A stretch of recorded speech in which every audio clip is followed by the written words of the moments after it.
তারেক রহমান খালি ধরা গেতেছেন। তারেক রহমান যদি নিজে নিজে বুঝে কথা বলে তাহলে নিজের বেকুবিতে ধরা গেতেছেন, আর যদি উনি কারো বুদ্ধি শূন্য কথা বলেন তাহলে উনারা গাড্ডায় ফেলতেছে তার আশেপাশের লোকেরা। আগের বার খালেদা জিয়ার শাসন আমলে যা হয়েছিল, আশেপাশের লোকেরা গাড্ডায় ফেলছিল, এবার তাই হইতেছে। নিতান্তই স্বল্প বুদ্ধির বেকুবেরা উনারা ধূর পটাইতেছে। যাই হোক, আলাপে আসি। আগে একটা ভিডিও দেখে আলাপ আসি, ওই ভিডিও নিয়েই আলাপ। আসেন দেখেন। বর্জ্য ব্যবস্থাপনা নিয়ে বিএনপির কোনো প্ল্যান আছে কিনা এই বিষয়ে আমি জানতে চাচ্ছি। ঢাকায় কম বেশি প্রতিদিন 7,000 টন আবর্জনা জমা হয়, 7,000 টন। এর মধ্যে আমরা বিদেশি কিছু কোম্পানির সাথে কথা বলেছি, প্রাইমারি আলোচনা করেছি আমরা। তারা মোটামুটি ভাবে এক্সপার্ট, সেটা হচ্ছে যে ময়লা থেকে তারা বিদ্যুৎ তৈরি করে। আমরা তাদেরকে দিয়ে বলানোর চেষ্টা করছি, তাদের সাথে কথা বলছি আমরা প্রাইমারি লেভেলে, আমরা আমাদের লেভেলে কথা বলেছি তাদের সাথে যে তোমরা ময়লা থেকে বিদ্যুৎটা কিভাবে করবে এবং তোমরা ময়লাটা নিজেটা কালেকশন করবে কিনা, অথবা কিভাবে কালেকশন করে নিয়ে এসে ময়লাটা, অর্থাৎ এই জন্য বললাম যে এখন যে ভাবে বিদ্যুৎটা উৎপাদিত হচ্ছে, আপনাকে আইদার ন্যাচারাল রিসোর্স গ্যাস ব্যবহার করতে হচ্ছে, গ্যাসটা এখানে আপনার ব্যবহার হয়ে যাচ্ছে, অথবা আপনাকে কোল ইম্পোর্ট করতে হচ্ছে, অথবা ফার্নেস অয়েল ইম্পোর্ট করতে হচ্ছে। তো যেই দুটো আপনাকে ইম্পোর্ট করতে হচ্ছে, গ্যাস হয়তো আমাদের নিজেদের এখনো আছে গ্যাস, সেটা আমরা ব্যবহার করছি, কিন্তু কোল বা ফার্নেস অয়েল এটা তো ডলার দিয়ে ইম্পোর্ট করছে। কিন্তু আমরা যদি ময়লা থেকে আমাদের যে আবর্জনা সারা দেশে, এটাকে যদি একটা সিস্টেমের পরিকল্পনার মধ্যে নিয়ে আসি এবং এটার থেকে যদি আমরা বিদ্যুৎটা উৎপাদন করতে পারি, তাহলে এটার বিদ্যুৎ উৎপাদনের র মেটেরিয়ালটা কি হচ্ছে? ময়লা, আবর্জনা। এবং এই আবর্জনাটা যেই কোম্পানিগুলা কিনে নিবে তারা তো টাকা দিয়ে কিনছে, ডলার দিয়ে কিনছে না। সো দ্যাট আমরা ওইখানে কিছু হলে আমাদের ডলার আমরা সেভ করতে, বৈদেশিক মুদ্রা আমরা সেভ করতে পারি। আমরা এইভাবে বিষয়টি পরিকল্পনা করছি। দেখেছেন, একজন তরুণ প্রশ্ন করিচ্ছে বর্জ্য ব্যবস্থাপনায় বিএনপির পরিকল্পনা কি? আচ্ছা আচ্ছা, বলেন তো, এটা একটা তরুণের জন্য স্বাভাবিক প্রশ্ন। আর যেই মানুষটা দেশের প্রাইম মিনিস্টার হওয়ার রেসে আছে, তারে করার মতো প্রশ্ন এটা। একজন তরুণ জিজ্ঞেস করবে তার জীবনের সংকট, সম্ভাবনা, স্বপ্ন নিয়ে। তরুণদের নেতৃত্ব নিয়ে আসার কি পরিকল্পনা আছে, ওদের চাকরি ক্যারিয়ার কি হবে, বিদেশে এক্সচেঞ্জ প্রোগ্রামে যাইতে পারবে কিনা লেখাপড়ার জন্য, স্কলারশিপ পাবে কিনা, তরুণ উদ্যোক্তাদের নিয়ে কি পরিকল্পনা, আমাদের ট্রেনিং দিবেন কিনা। আর ওই বয়সে তো সে প্রেম করবে, গান গাইবে, ঘুরবে, বেড়াবে, সাঁতরায় পদ্মা পার হবে, সারা রাত আড্ডা দেবে, বৃষ্টির মধ্যে প্রেমিকার হাত ধরে ঘুরবে, ব্যাঞ্জো জাম্পিং করবে, দুনিয়া উল্টে দেওয়ার স্বপ্ন দেখবে। তা না বর্জ্য ব্যবস্থাপনা, ওর মাথাত বর্জ্য ঢুকিছে। হ্যাঁ, এটা শিখে দিছে বিএনপির কেউ, আমি শিওর। আর তারেক রহমানকে বলছে যে এটার উত্তর দিবেন, মানে দেখাবি তারেক রহমান কত জানে। দেখিছো ঢাকাত নিত্যদিন কত হাজার টন বর্জ্য উৎপাদিত হয়, সেটাও লিডারের মাথাত আছে। এটা একটা বানানো স্টেজ প্রশ্ন আর উত্তর।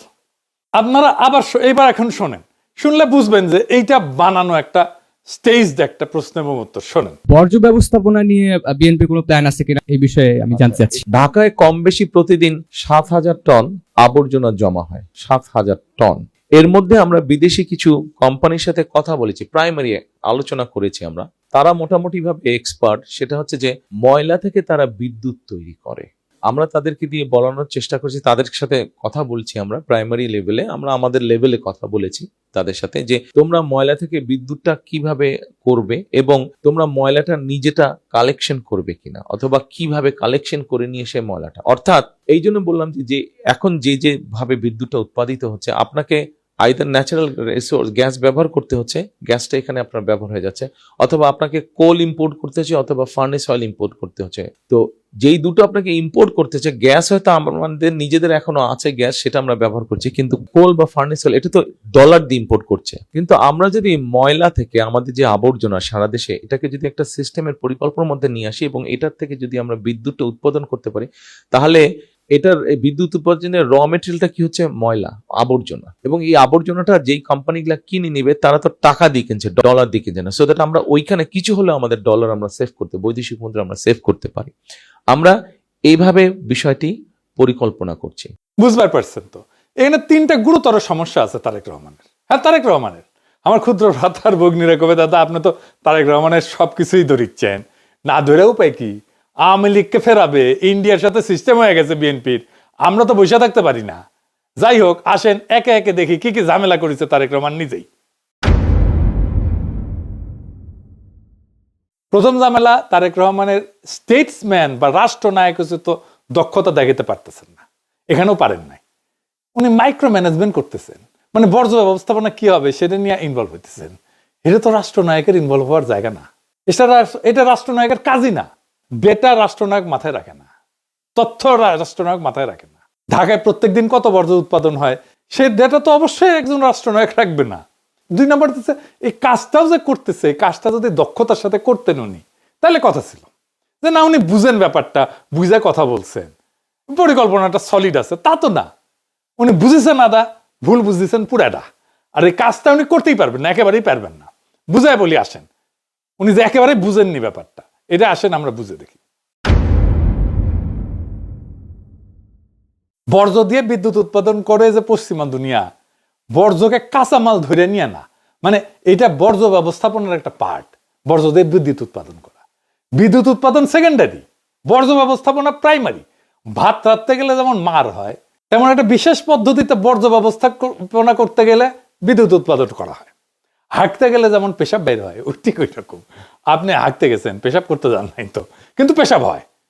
এইরকম বিদ্যুৎ হয়। এটা আপনার আলাদা করে পরে পেশাব করতে হয় না, আপনার উদ্দেশ্য হাগা, পেশাব করা না। ঠিক তেমন বর্জ্য দিয়ে বিদ্যুৎ উৎপাদনের লক্ষ্য হইতেছে বর্জ্য ব্যবস্থাপনা, বিদ্যুৎ উৎপাদন না। বিদ্যুৎ তৈরি করা না, বিদ্যুৎ তৈরি হয়ে যায়। তারেক রহমান বলতেছেন কয়লা, ফার্নেস অয়েল যেমন বিদ্যুৎ বানানোর কাঁচামাল, তেমন কাঁচামাল বর্জ্য না, একেবারেই না। বর্জ্য দিয়ে বিদ্যুৎ উৎপাদন করতে গেলে যে কারখানা লাগবে তার খরচা অনেক বেশি। কত বেশি আমরা দেখব। বর্জ্য থেকে বিদ্যুৎ উৎপাদনের খরচাও কয়লার 2 গুণ, গ্যাসের প্রায় 3 গুণ, সৌর বিদ্যুতের 4 গুণ। 1 মেগাওয়াটের কারখানায় যদি বর্জ্য থেকে বিদ্যুৎ করতে হয় তাহলে $10 মিলিয়ন লাগে। তার মানে সবচেয়ে ছোট 10 মেগাওয়াটের যদি একটা প্ল্যান্ট করতে চাই তাহলে $100 মিলিয়ন লাগবে। কয়লায় যদি খুব আলট্রা সুপার ক্রিটিক্যাল টেকনোলজি, এটা মানে সবচেয়ে ভালো একদম, আমরা যদি একটা কারখানা বানাই তাতেও এর খরচা 1/3। বর্জ্য থেকে বিদ্যুতের যে কারখানা তার 1/3, 3 ভাগের 1 ভাগ। মানে এই যে বর্জ্য থেকে বিদ্যুৎ বানানো, এটা যে ধান্দা, আশেপাশের লোক ধান্দা করিছে, বুঝেছেন তো কি লেভেলের ধান্দা হবে, বুঝেছেন? সব সিস্টেম করে ফেলিছে, এটা থেকে ওনার লোকজন ধান্দা করবি। আর একটা সমস্যা টেকনিক্যাল, এটা বুঝে দেখি, কিন্তু এটা বুঝেছেন তো যে বর্জ্য দিয়া বিদ্যুৎ উৎপাদন করাটা এটা বর্জ্য ব্যবস্থাপনার একটা পার্ট। বিদ্যুৎ উৎপাদন করাটা প্রাইমারি কাজ না, বিদ্যুৎ সেকেন্ডারি কাজ, বর্জ্য ব্যবস্থাপনা প্রাইমারি কাজ। এবার টেকনিক্যাল সমস্যাটা একটু বুঝে দেখি। সব বর্জ্য থেকে বিদ্যুৎ হয় না। মানে বর্জ্য মানে কি কি, আমরা বর্জ্যের তালিকা একটু পরে দেখবো, আগে জেনে নেওয়া দরকার। বর্জ্য থেকে 2 রকম কারখানা করা যায় বিদ্যুৎ উৎপাদনে। 2 ধরনের বর্জ্য থেকে, যেগুলো পোড়ানো যায়, যেমন কাগজ, কার্ডবোর্ড ইত্যাদি। এগুলো পুরায় বাষ্প বানানো হয়, ওইটা দিয়ে টারবাইন ঘোরে বিদ্যুৎ তৈরি হয়। আরেকটা হইতেছে জৈব বর্জ্য, যেমন যে খাবার রান্নাঘর থেকে যেগুলো আসে, এগুলো দিয়ে বায়োগ্যাস তৈরি করা হয়, আরেক ধরনের প্ল্যান্ট লাগে।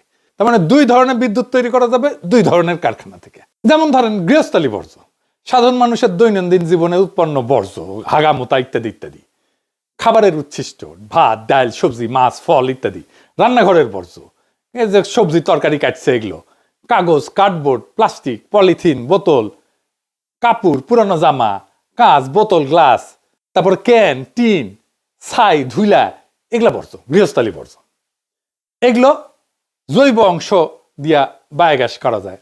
জৈব বর্জ্য যেগুলো, মানে যেগুলো পচনশীল, খাবারের উচ্ছিষ্ট, খাবারের বর্জ্য, সবজি, ফল, তারপরে মলমূত্র, কৃষির উচ্ছিষ্ট, খড়, গাছের পাতা ইত্যাদি ইত্যাদি। এইটা বিদ্যুৎ উৎপাদনের সবচেয়ে উপযোগী, এটা দিয়ে বায়োগ্যাস তৈরি করা হয়, তারপরে ওইটা দিয়ে বিদ্যুৎ উৎপাদন। তারপরে ধরেন কাগজ, প্লাস্টিক বর্জ্য, পেট বোতল, কার্ডবোর্ড, প্যাকেট, এই সমস্ত একটা প্রসেসের মধ্যে দিয়ে দহনযোগ্য করে নেওয়া হয়, তারপরে এগুলো পোড়াইতে হয়, পোড়ায় বাষ্প তৈরি করা হয়, ওইটা দিয়ে টারবাইন ঘোরে বিদ্যুৎ তৈরি হয়। কাগজজাত বর্জ্য ধরেন খবরের কাগজ, কার্টুন, প্যাকেজিং বাক্স ইত্যাদি ইত্যাদি। এগুলোকে ফার্নেসের মধ্যে দিলেই কালে হবে না, এগুলোকে দহনযোগ্য করে নিতে হবে, শুকায় নিতে হয়, এটার মধ্যে যেন পানি টানি না থাকে, বুঝিসাও? আবার অনেক বর্জ্য আছে কিন্তু যেগুলো কোনোভাবে এটা দিয়ে কোনো কিছু করা যাবে না। যেমন ধরুন কনস্ট্রাকশনের যে বর্জ্য, ইট, বালু, সিমেন্ট, কংক্রিট, টাইলস, এই সমস্ত ভাঙা চোরা, এগুলো দিয়ে বিদ্যুৎ উৎপাদন করা যায় না।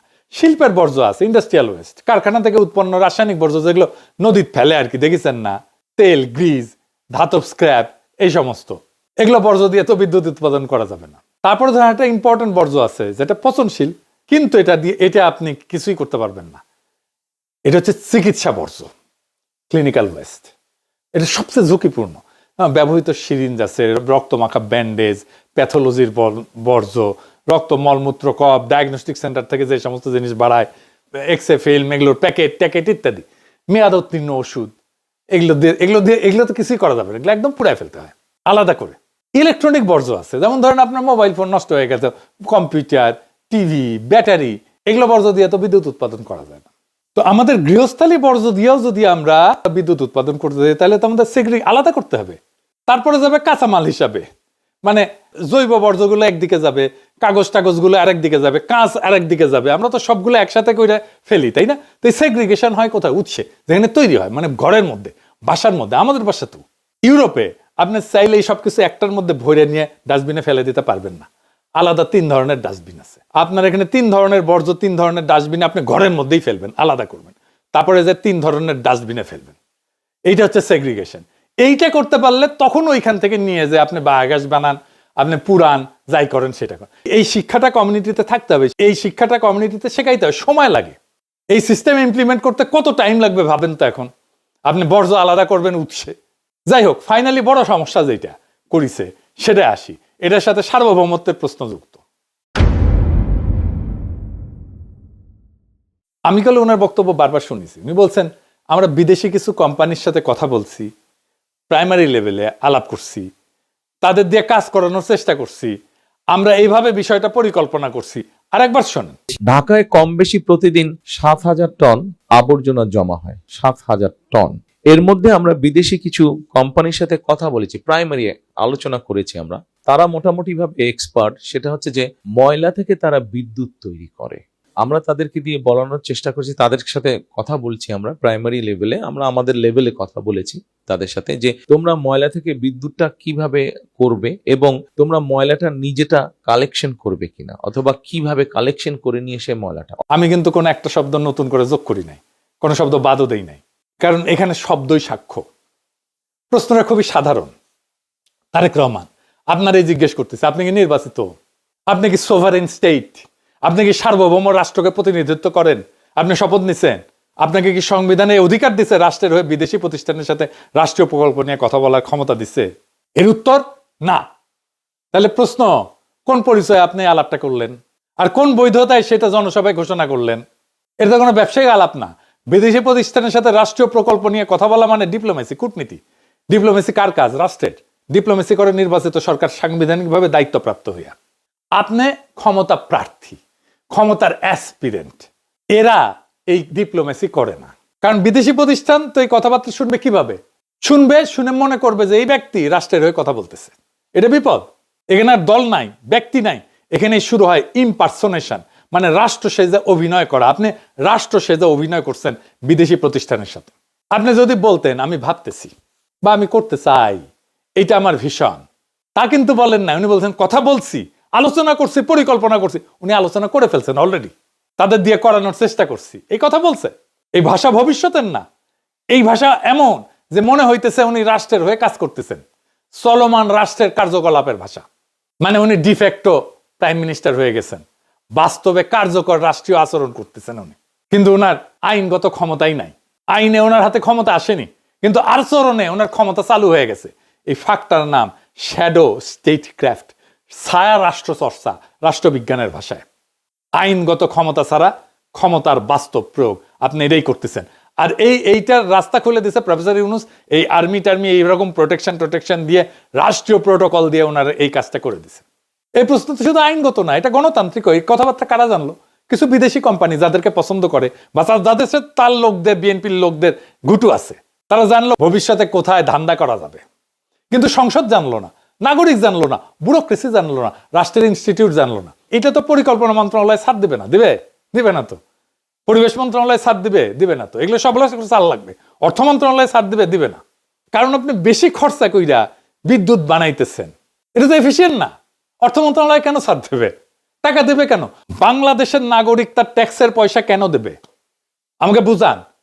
3 গুণ বেশি দাম দিয়ে বিদ্যুৎ বানানোর জন্য বাংলাদেশের মানুষ তার ট্যাক্সের পয়সা কেন দেবে? আপনার দলের লোককে ধান্দা করার জন্য? সংসদীয় কমিটি থাকবে না, ওখানে বিরোধী দলের লোক থাকবে না, ওটা ক্যাক করে ধরবে। আর আপনি বিদেশি প্রতিষ্ঠানের সাথে আলাপ করা শুরু করে দিচ্ছেন। বাহ, এখন কইতে পারেন এটা তো ভালো উদ্দেশ্যে করা হয়েছে। গণতন্ত্র উদ্দেশ্য দিয়ে চলে না, গণতন্ত্র চলে সীমা দিয়ে, বৈধতা দিয়ে। ভালো উদ্দেশ্য দিয়ে রাষ্ট্রের সীমা ভাঙা যায় না, কর্তৃত্বের সীমা ভাঙা যায় না, নতুন কর্তৃত্ব তৈরি করা যায় না। কর্তৃত্ব তৈরি হবে, শপথ করেন, জিতে আসেন, যদি জিতে আসতে পারেন তারপরে করেন। ইতিহাসে কোথাও কোথাও নির্বাচনের আগে এই ধরনের যোগাযোগ হয়েছে, আর ইতিহাসে সেই ঘটনাগুলোকে কি নাম দিছে জানেন? এগুলো অবৈধ, অনৈতিক, বিপজ্জনক, রাষ্ট্রীয় সীমা লঙ্ঘন। আজও সেগুলো পড়ানো হয় নেগেটিভ প্রেসিডেন্স হিসাবে বা নেতিবাচক দৃষ্টান্ত হিসাবে রাষ্ট্রবিজ্ঞানে। দক্ষিণ ভিয়েতনামের সরকারের সাথে নিক্সন নির্বাচিত হওয়ার আগে এরকম একটা আকাম করেছিল দক্ষিণ ভিয়েতনামে, প্যারিসে। তখন ভিয়েতনামের সাথে আমেরিকার একটা পিস টক হচ্ছিল, শান্তি আলোচনা হচ্ছিল। মানে তখন তাইলে শান্তি আলোচনা করে আমেরিকান সোলজার এমনি এমনি চলে আসতো সম্মানজনকভাবে। এটাই ছিল অবজেক্টিভ। প্রেসিডেন্ট ছিল জনসন। প্রেসিডেন্ট জনসনের সঙ্গে দক্ষিণ ভিয়েতনামের আলাপ চলতেছে। তখন নিক্সন কিন্তু নির্বাচিত হয় নাই। সে দক্ষিণ ভিয়েতনামে কইছে যে পিস টক ভেঙে দাও, আমরা নির্বাচিত হয়ে আসলে আরো ভালো ডিল দিব তোমাদেরকে। পিস টক ভেঙে যায়। এর ফলেই কিন্তু আমেরিকার লজ্জাজনক পরাজয় হয় ভিয়েতনামে। এইটারে ইতিহাসে বলে প্রি ইলেকশন স্যাবোটাজ নিক্সন। এটা দিয়ে সার্চ দিয়ে দেখেন গুগলে। কিন্তু এই একটা জিনিস ইতিহাসে নাই, তারেক রহমান এটা ইতিহাসে নতুন করছে। নির্বাচনের আগে বিদেশি প্রতিষ্ঠানের সাথে রাষ্ট্রীয় প্রকল্প নিয়ে কথা বইলা সেটা প্রকাশ্য রাজনৈতিক বক্তৃতায় ঘোষণা করছে। তিনটা জিনিস একসাথে হয়েছে, প্রি ইলেকশন, ইলেকশনের আগে, ফরেন অ্যাক্টর, বিদেশি পক্ষ, পাবলিক ডিক্লারেশন, প্রকাশ্য ঘোষণা। এই তিনটার কম্বিনেশন গণতান্ত্রিক রাষ্ট্রে কখনো কোথাও ঘটে নাই, তারেক রহমান প্রথম করছে। আর এটা কোথাও ঘটে না, এটার কারণ খুবই পরিষ্কার। কারণ এটা করলে স্টেট পার্টির যে বাউন্ডারি, রাষ্ট্র এবং দলের যে সীমানা, এটা ভেঙে যায়। দল আর রাষ্ট্র আলাদা থাকে না। এখন আসি সবচেয়ে গভীর জায়গায়, রাষ্ট্র কি আসলে? রাষ্ট্র কোনো ব্যক্তির ভবিষ্যৎ স্বপ্ন না, রাষ্ট্র কোনো দলের আগাম সম্পত্তি না। রাষ্ট্র একটা প্রক্রিয়া, প্রসেস। রাষ্ট্র একটা ইনস্টিটিউশন। এই প্রক্রিয়ার ধাপ আছে। জনগণের ভোট প্রথমে, সাংবিধানিক দায়িত্ব তারপরে প্রাতিষ্ঠানিক সিদ্ধান্ত। তিনটা ধাপ আছে। এই তিনটার একটা বাদ দিলে রাষ্ট্র থাকে না, থাকে ব্যক্তিগত শাসন। তারেক রহমান তার ব্যক্তির শাসন চাপাই দিতে চাইতেছে বাংলাদেশের উপরে। উনি ভোটের আগেই রাষ্ট্রের মতো কাজ করতে শুরু করছেন। তার মানে তারেক রহমান বলতেছে রাষ্ট্র জনগণের না, রাষ্ট্র আমার সম্ভাব্য সম্পত্তি। এটাই গণতন্ত্রের মৃত্যু। তারেক রহমানের হাত ধরে আসতেছে গণতন্ত্রের মৃত্যু। গণতন্ত্র মানে যা খুশি তাই করা না। গণতন্ত্র মানে কে কবে কথা বলবে, কোন পরিচয়ে বলবে, কোন সীমার মধ্যে বলবে, সেইটা ঠিক করা। তারেক রহমানের এই বক্তব্য প্রমাণ করছে তারেক রহমান তার সীমা লঙ্ঘন করছেন। রাষ্ট্রের মালিক জনগণ, সিদ্ধান্ত নিবে জনগণ। আপনি তারেক রহমান না, আপনি রাষ্ট্রের মালিক না, এটা আপনার জমিদারি না। আপনাদের কি মনে হয় তারেক রহমান রাষ্ট্রনায়ক হওয়ার উপযোগী? উনি রাষ্ট্র চালাইতে পারবেন? উনি রাষ্ট্র বুঝেন? উনি তৈরি হয়েছেন রাষ্ট্র চালানোর জন্য? বিচারের ভার আপনাদের উপরে দিলাম। 24-এর বর্ষা বিপ্লব নিয়ে ওনার কোনো আলাপ নাই, কোনো আলাপ নাই। হাসিনা নিয়ে কোনো আলাপ নাই, আওয়ামী লীগ নিয়ে কোনো আলাপ নাই, ফ্যাসিবাদ নিয়ে কোনো আলাপ নাই। তাহলে কেন এত মানুষ রক্ত দিল? সে আলাপ আছে? নাই। মানুষ অন্তরের কোন আগুনে জ্বলা প্রাণ দিতে দ্বিধা করেনি 24-এ, সেটা নিয়ে কোনো আত্ম অনুসন্ধান নাই বিএনপির। আমরা কি এইভাবে বর্ষা বিপ্লবের আকাঙ্ক্ষার কবর দিয়ে দেব? আমরা কি তারেক রহমানকে আর বিএনপিকে ক্ষমতায় আনার জন্য লড়াই করছিলাম?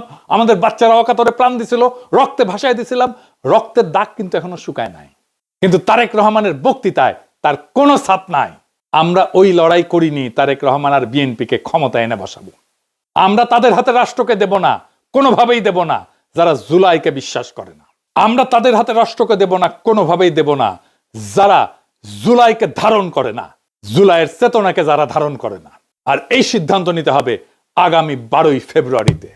আপনার স্বপ্ন, আপনার মর্যাদা, আপনার ভবিষ্যৎকে লুট হয়ে যাইতে দিয়েন না। খোদা তাআলা আমাদের এই নিয়তকে যেন কবুল করেন। ইনকিলাব জিন্দাবাদ।